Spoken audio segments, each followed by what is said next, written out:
човекот што е избран законито, совесно да си ја врши својата функција, затоа што сите институции во наредниот период ќе бидат сериозно обсервирани дали ја остваруваат својата функција и одговорност на законит начин или не.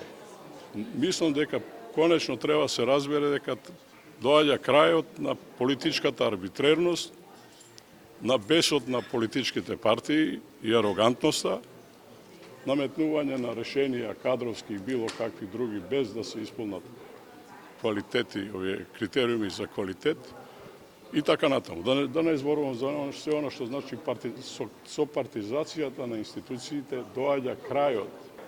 Јас очекувам дека Венецијанска комисија ќе го потврди таквиот став. Не верувам дека таа ќе рече да може да формирате здружение што ќе шират национална омраза или нетрпеливост. Тоа ни една држава не го допушта во светот, видите. Тоа е спротивно на сите меѓународни стандарди и норми.